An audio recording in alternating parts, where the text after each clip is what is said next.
Morning guys. Only one topic is left in the chapter 3 linear equation in two variables. Today first I complete that topic, and that topic is how you will solve the system of equation by using cross multiplication method. After the completion of the formula, how the formula is derived, we will solve few questions related on that topic and some word problems also, because today I want to finish your chapter number 3. So let us see what is cross multiplication method.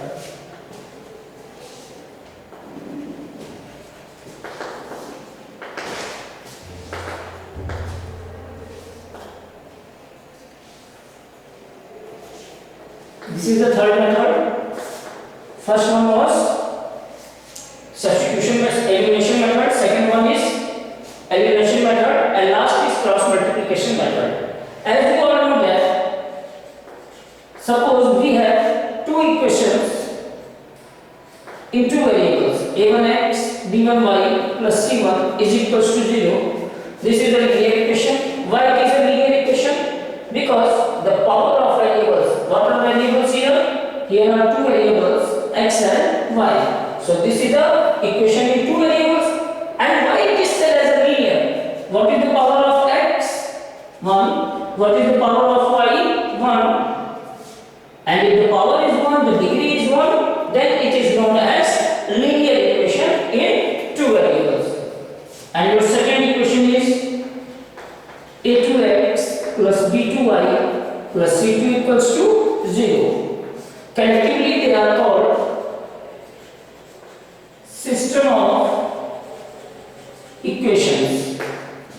Here, for what we are solving this equation?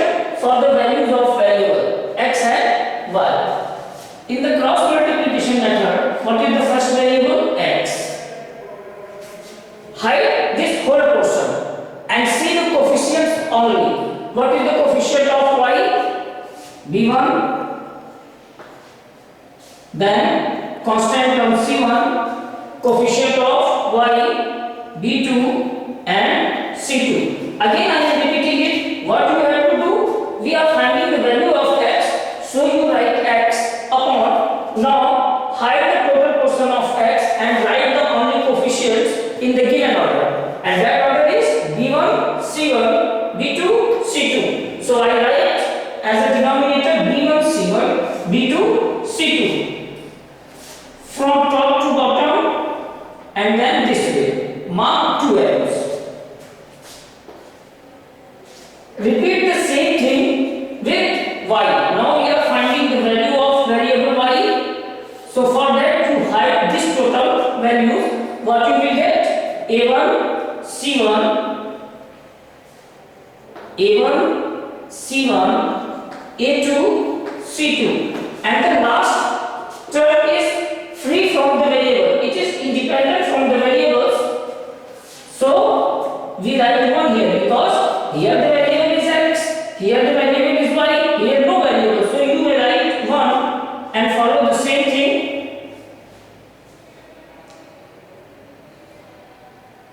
b1, a1, b1, a2, b2. Follow the same steps in the next two blocks. First from top to bottom, then bottom to top. Top to bottom, then bottom to top. Always we move from left to right. Whether we are coming from top to bottom or we are going from bottom to top. The process is same. I hope that this is a very simple and easier method. Are you getting? Okay, fine. After that, what you have to do? b1 into c2. b1 c2 minus b2 c1 is equals to y upon c1 a2 minus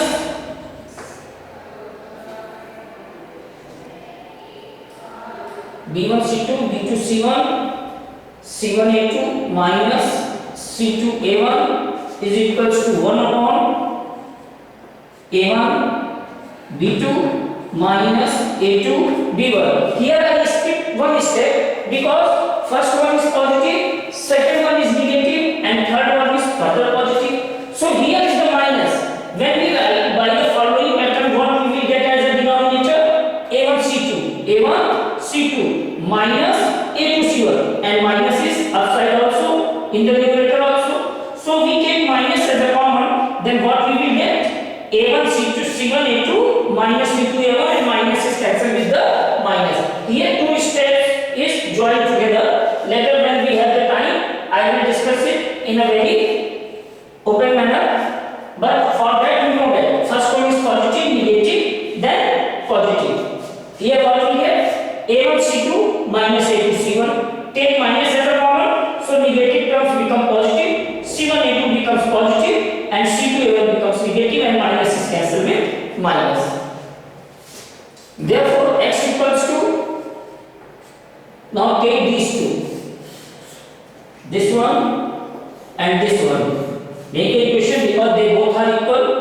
So by the cross multiplication, x equals to b1c2 minus b2c1 upon a1b2 minus a2b1, and y equals to c1a2 minus c2a1 upon a1b2 minus a2b1. The value of x and y is computed by following steps. Now, how you will remember this formula without any trouble?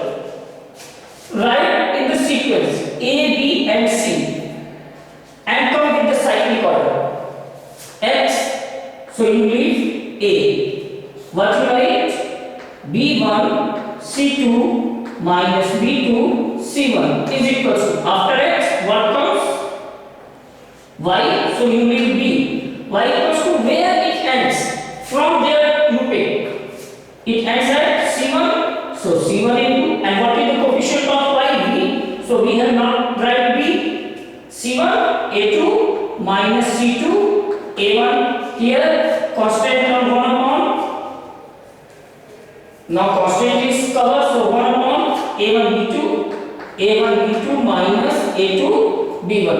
This way you can remember the formula in a very easy method, and these are the working steps how you will generate the formula of the method of cross section, and it is very helpful in solving the linear equation in two variables. You have a time of 30 to 20 seconds. Please note it down so that we can go through the exercise of the given chapter.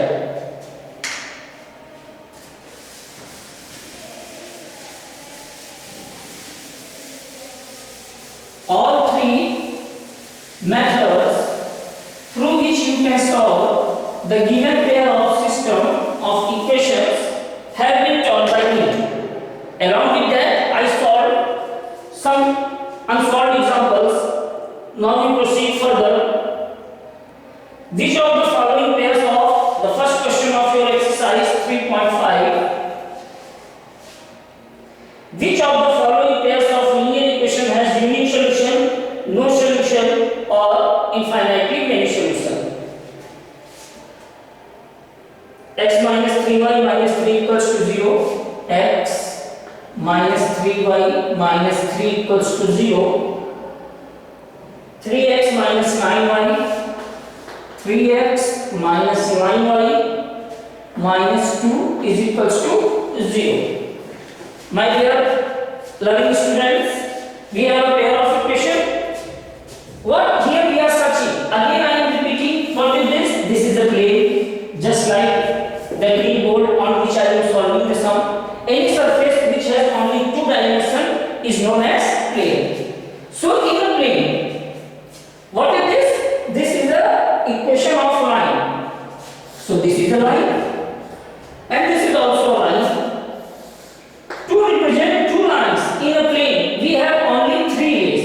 First one, whether they are parallel to each other or they both are intersecting to each other. Here, the given two equations are parallel, or they intersecting, or they are coinciding to one over another.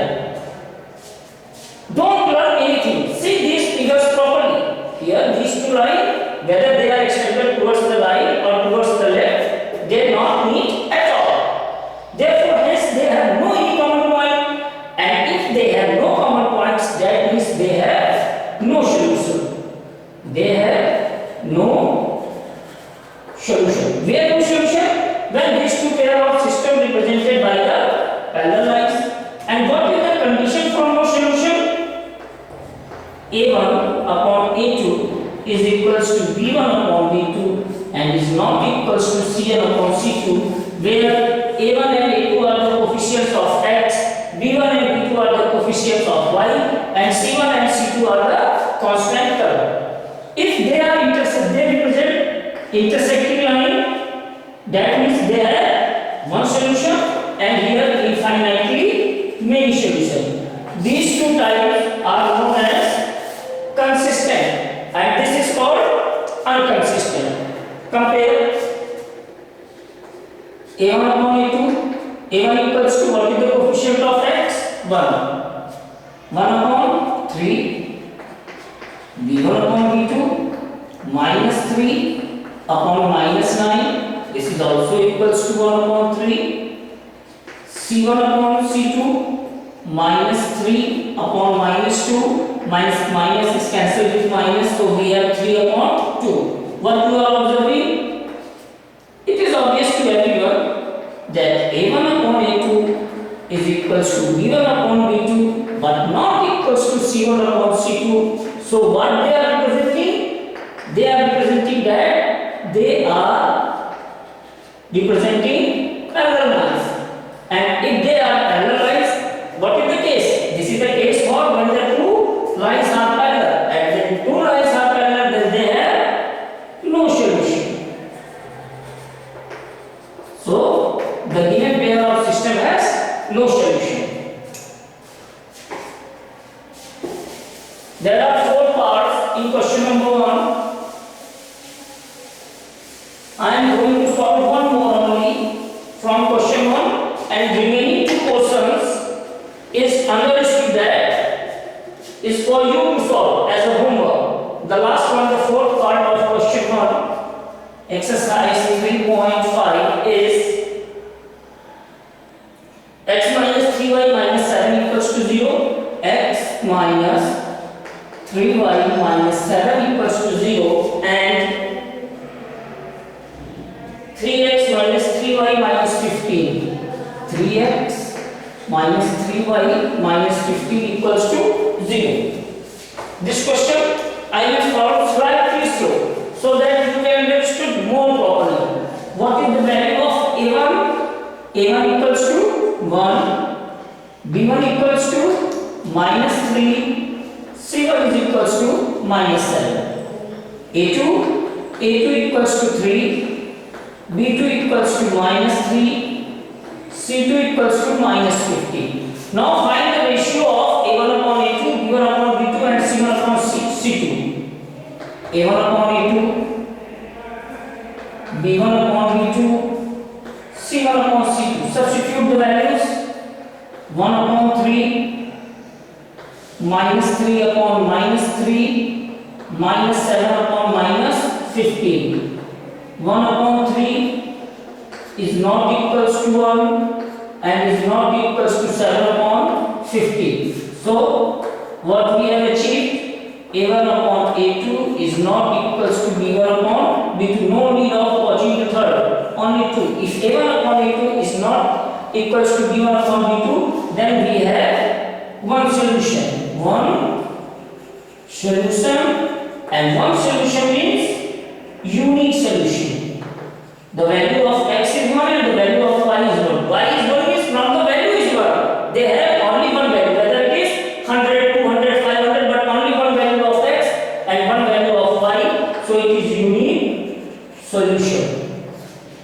And when he asks, the question maker asks to you, represent it graphically, immediately you will say that because they have unique solution, definitely they both are intersecting line. By plotting you will get whether they are coming in the first quadrant or second or third or fourth, the point of intersection. Then you will plot, easily you will get. But in general, the solution is unique. It they are representing the intersecting line which is intersecting at one point. It is possible that two lines intersect at more than one point. Try. Yes, it is possible the two lines intersecting more than one point. Never. That's why it is said to be the solution is unique. So question number 1 is completed. Remaining two portions of question number 1 is your homework. Even though if you have any kind of trouble, then send it to the comments so that I will give you the solution in the next class. Yes, my dear. Suleiman, any problem? Okay, fine. For which value of A and B does the following pair of linear equation have an infinite number of solutions? We have two equations in two variables and the equations are 2x plus 3y equals to 7, 2x plus 3y is equals to 7. Okay, any problem, sir? If no, you can speak. What? If any doubt, definitely you will ask. A minus b into x plus a plus b into y. A minus b into x plus a plus b into y equals to 3a plus b minus 2 equals to 3a plus b minus 2. And what is given? They have infinite number of solutions. Okay, good. The general form, what is the general form of linear equation in two variable? Ax plus by plus c equals to 0. That is a very common mistake. 80% of students do the same mistake. So initially if you pay more attention, then it becomes a lot more easier for everyone. This is the form of Ax plus by equals to c. So for your convenience, first you transpose the 7 and transpose these things towards the left hand side of equals to and set the given equation in the standard form of Ax plus by plus c equals to 0. Okay? Change 2x plus 3y. When plus 7 is transposed to the either side of equals to, it becomes minus 7. Similarly, change this one. A minus b into x plus a plus b into y minus 3a plus b minus 2 equals to 0. What is the value of a1 here? 2. b1 equals to 3. c1 equals to minus 7. a2 equals to a minus b, b2 equals to a plus b and c2 equals to minus 3a plus b minus 2. All these things which is from the equation, we will correct our information. What the information we are getting from the given equation, that now we have. After that, what is given in the question? In the question it is given that it has infinitely many solutions. Infinitely many solutions. It means these two lines are coinciding lines because every linear equation in two variable represents a straight line. These two straight lines overlap each other and hence the total number of points between any line is infinitely many. And the condition for infinitely many solution, we all know that a1 upon a2 is equals to b1 upon b2 is equals to c1 upon c2. Put the values 2 upon a minus b, 2 upon a minus b is equals to 3 upon a plus b, and that is equals to minus is cancelled, you write minus also, minus 7 upon minus 3a plus b minus 2, minus is cancelled with minus. Take these two or these two at a time. 2 upon a minus b is equals to 3 upon a plus b. 2a plus 2b is equals to 3a minus 3b. 5b is equals to a. 5b equals to a. Now take first and third. 2 upon a minus b equals to 7 upon 3a plus b minus 2. Cross multiply it. 3 to जो 6a plus 2b minus 4 is equals to 7a minus 7b. 7a minus a 6a a minus 9b. A minus 9b is equals to minus 4. Instead of a, what we can write? Instead of a, we can put 5b. What is the value of a? 5b minus 9b equals to minus 4. From where it comes? From equation 1. 5b minus 9b minus 4b equals to minus 4. So